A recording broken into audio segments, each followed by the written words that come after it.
back to the top four. Raptors fans rejoice. I have you as number 4, which will never make them happy. I can make them the 1 seed and they'd be like, why do you hate the Raptors? Wizards at the 3.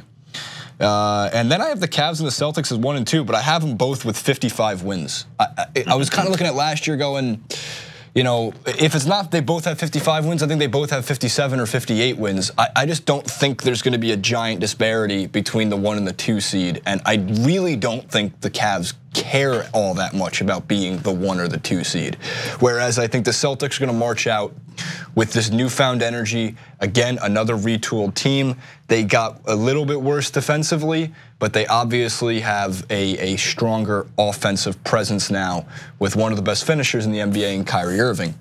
But let's not sugarcoat anything. Kyrie Irving and Isaiah Thomas aren't that far off as defenders, and Kyrie Irving doesn't have the excuse of being 5'9".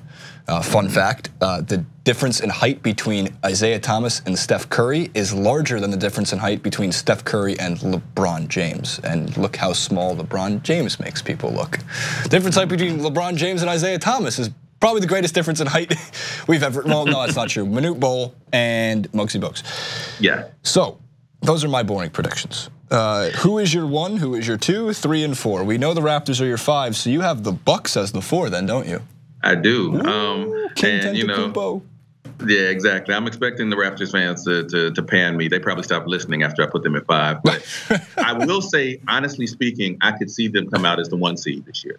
That's kind of the volatility of the East. But I could see the Raptors winning 55 to 58 games. They're another one of those teams that's been really good for a really long time. And that's kind of why I started to jump them back into my top 4 once we started.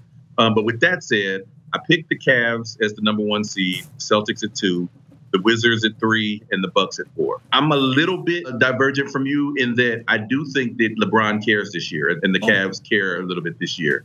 I think it's partly because of perception. You know, that the Warriors haven't won the rubber match. Everyone just makes it a given they're going to win. And I don't think that really would sit that well with LeBron.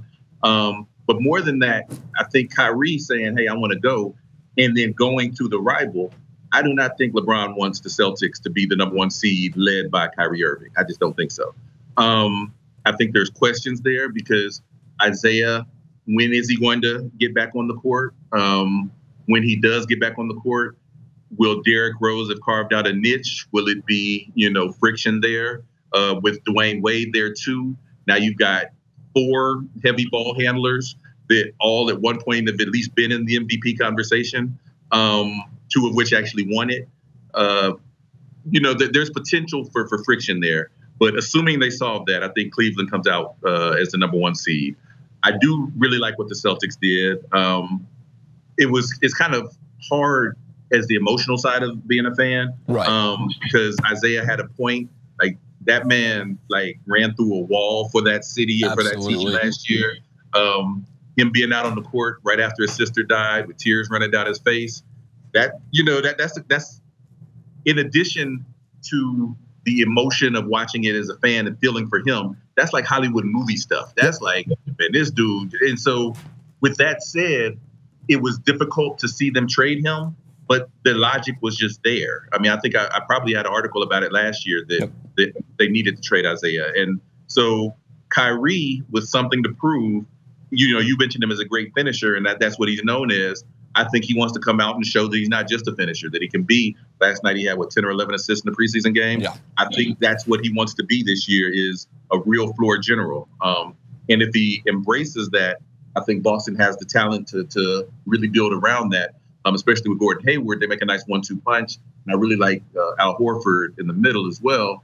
And I like a lot of their role players. I hate that, you know, that they gave up my man to Cleveland. Jay Crowder? Yeah, Jay Crowder. Big fan of Jay Crowder. Yeah. I hated they gave him up, and I hated they gave Avery Bradley up to Detroit, because those were 2 guys that I thought were really valuable on that team. Yes, they were. But I do like the Celtics upside, so I have them at the 2 side. The Wizards and Raptors really could have gone either way for 3 for me. Yep. I mean, really easily either way. And honestly, I think the more I think about it, I see it more being the Raptors than the Wizards. But, you know, same situation. They've been a good team for a long time, young, talented nucleus. So, you know, really, I have the East in tiers. I've got Cleveland and the Celtics, then I've got the Raptors, Wizards, and then the Bucks. I wrote another article I wrote this week on the Hoops Lab was that, Giannis is my pick for MVP this year.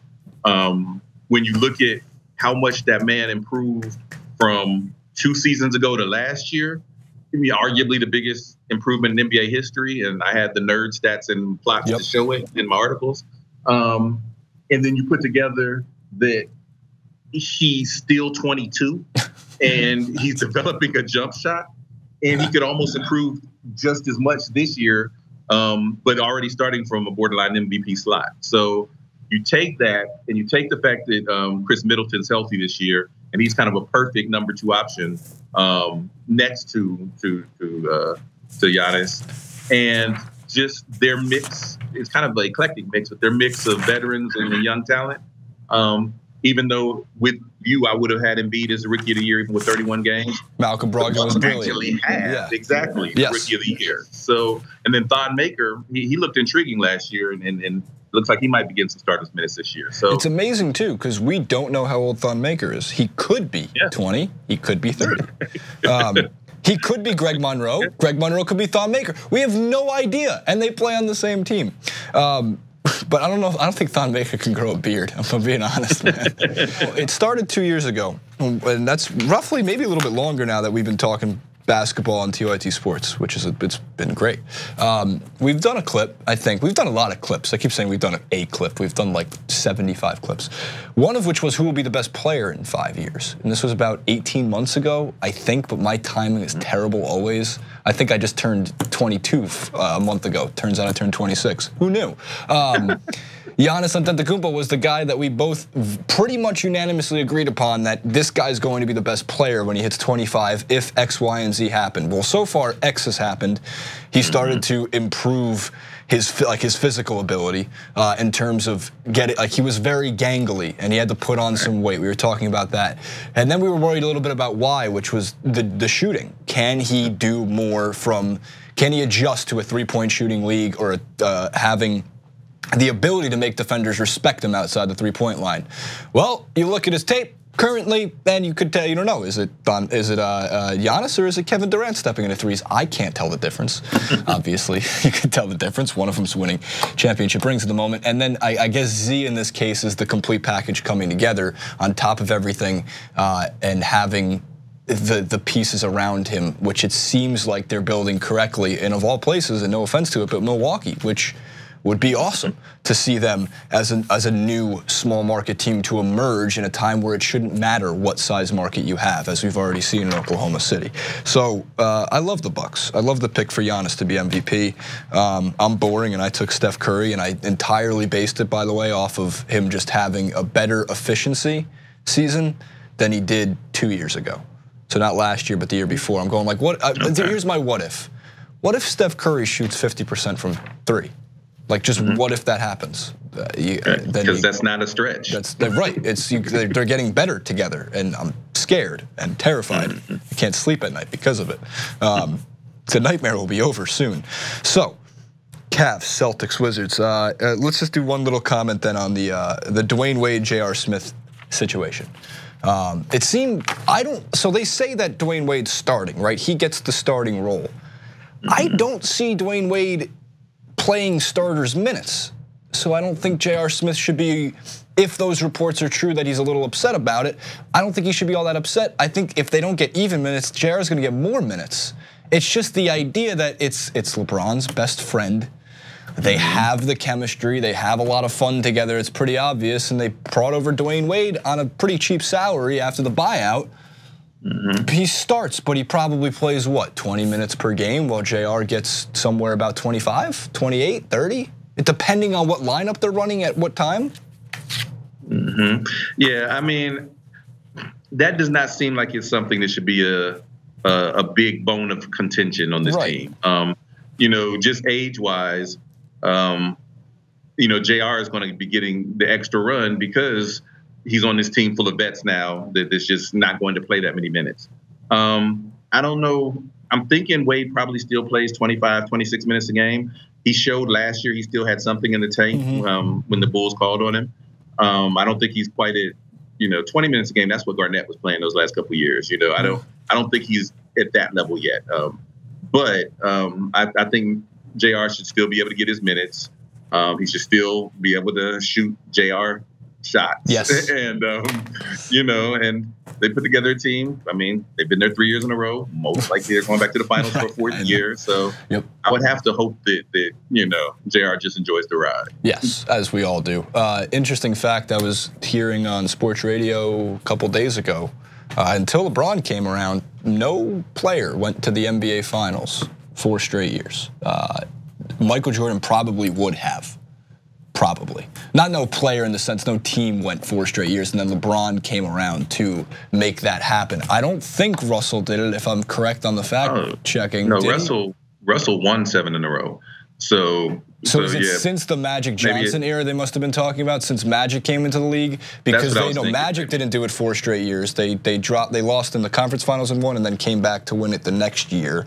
So and you got to think that Michael probably would have done it. So if it must have been since that was the break line, since Magic came into the league, which is the more comparable to today's NBA, at least they're trying to.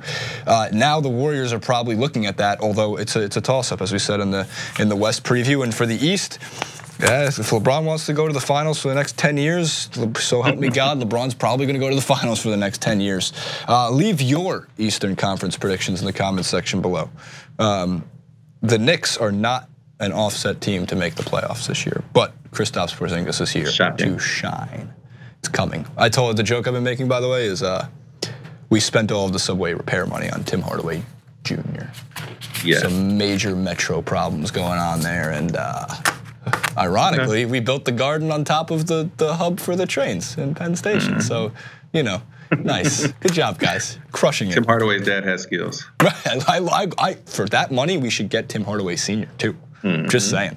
Package deal. At Professor DRZ, check out the Hoops Lab on RotoWire for, of course, more content. I heard he he made a tease about a Joel Embiid article, which, of course, I'll be sharing probably daily now. Anything Embiid. You think I like Antetokounmpo? Just wait till this season. And of course, check out TYT Sports and all that stuff. The West Conference is on the channel too. Make sure to check it out. It's a lot of fun content. All the stuff. I have to stop talking. We'll be back in a minute.